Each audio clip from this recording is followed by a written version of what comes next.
안녕하십니까? Korean American News 채널입니다. 단군 이래 최대 규모의 무기 개발 사업 KF-21 전투기가 지난 7월 19일 초도 비행이 성공했습니다. KF-21은 개발부터 생산까지 대한민국의 기술력으로 만들어진 초음속 전투기입니다. KF-21 보람에는 아직 완전히 개발이 끝난 것은 아니지만 이번 초도 비행 성공으로 세계 8번째 초음속 전투기 개발국에 한 걸음 가까워졌습니다. 지금 KF-21은 주변국을 비롯해 전 세계적으로도 많은 주목을 받고 있습니다. 특히 미국의 외교 안보 전문 매체인 Foreign Policy는 이번 KF-21의 성공이 한국이 세계 최고의 무기 수출국이 될 발판이 될 것이라 전망했고, 전 세계 방위 산업에 큰 혁명이 일어나고 있다고 보도했습니다. 이런 소식에 마냥 웃지 못하는 곳이 있습니다. 바로 KF-21 개발 협력국인 인도네시아입니다. 인도네시아는 KF-21의 공식 공동 개발국입니다. 2014년 10월에 방위사업청은 인도네시아의 국방부와 한국형 전투기 공동 체계 개발에 관한 기본 합의서를 체결했습니다. 여기에는 사업 구도에 대한 기본 원칙, 양국 간 비용 및 업무 분담에 관한 내용들이 담겨져 있었는데요. 그중 인도네시아가 지불하는 개발 비용은 전체 개발 비용의 20% 정도로 알려져 있습니다.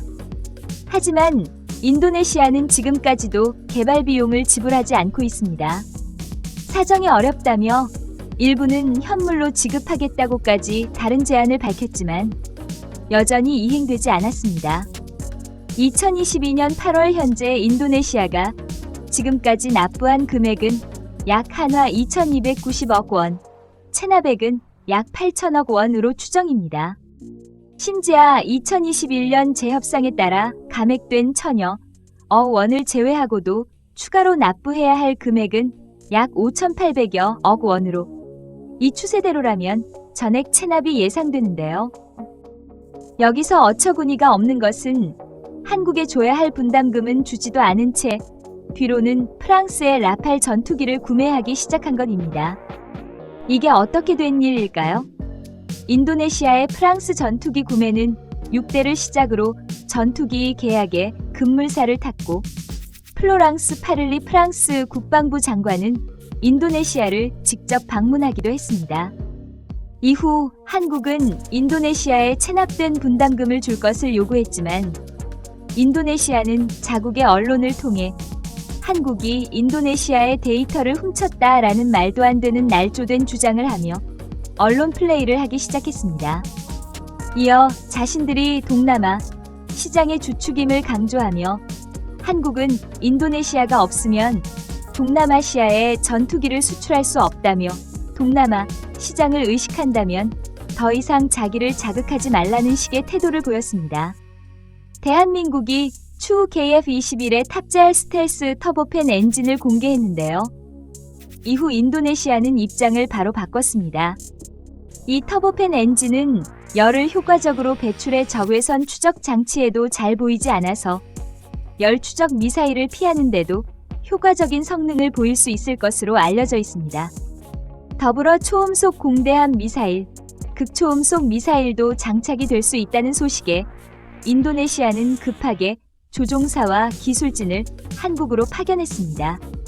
KF-21에 관련된 엔진과 미사일 등 모든 기술을 이어받을 수 있는 기회를 놓치기는 싫었기 때문입니다. 하지만 현재 대한민국은 이들의 모든 접근을 철저히 막고 있습니다.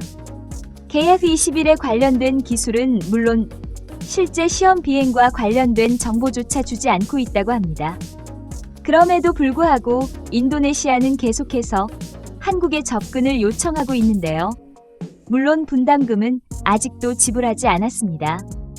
언론은 정부가 인도네시아를 배제하고 KF-XX 사업을 독자적으로 추진하는 방안을 검토 중이라고 보도했는데, 이에 대해 방사청은 사실과는 다르다면서 유감을 표했습니다.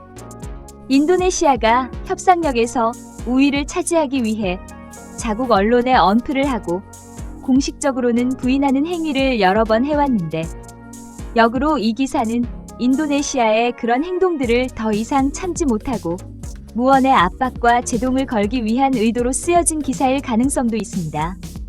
이후 인도네시아의 태도가 바뀐 것으로 보면 아마도 이게 사실일 가능성이 크다고 보는데요.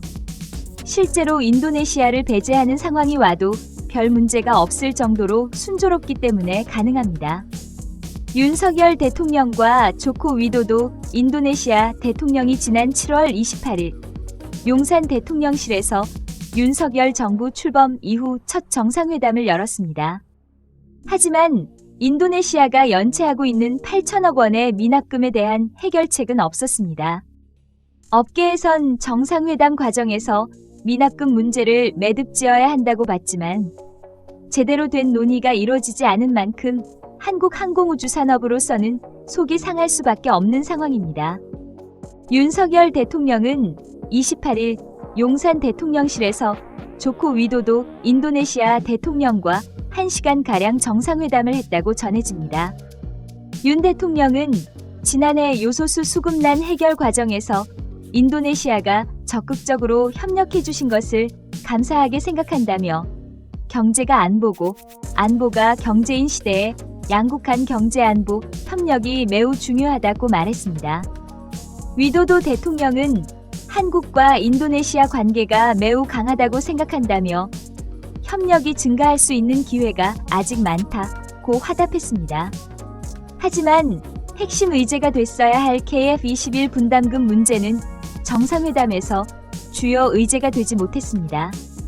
정상회담에선 이 문제와 관련해 계속 협력해 나가자는 두루뭉술한 의견 교환만 이뤄졌다고 전해집니다. 미납 분담금의 일부는 인도네시아가 최근 수출을 통제했던 파묘 등 현물로 지급받는 방안 등이 거론됐다는 것만 전해집니다. 이어 금액 30%를 현물로 납부하는 계약서 수정 작업이 작년 말부터 진행됐지만 진행 중 정권 교체가 이뤄져 미진한 부분이 있는 것 같다며 인도네시아 전문가 39명이 파견된 것을 미뤄봤을 때 인도네시아의 협력 의지가 굉장히 강하다고 보고 있다며 조만간 해결되기를 희망한다고 하였습니다. 연이은 질문에도 인도네시아가 어떠한 구체적인 노력을 보이지 않겠냐라고 답했습니다. 대통령실 관계자의 발언대로 문제가 조만간 해결될지는 미지수입니다. 인도네시아는 KF-21 외에도 TO-10 고등훈련기 16대, 잠수함 세척 등을 도입하는 등 우리나라의 방산 최대 수출국 중 하나입니다. 정상회담에서도 윤 대통령이 국방방산 협력은 양국 관계의 또 다른 핵심 축이라며 방산 협력 의지를 내비쳤습니다. 방산 협력 파트너로서 미납금 납부를 강하게 요구하기는 사실상 어려운 상황입니다.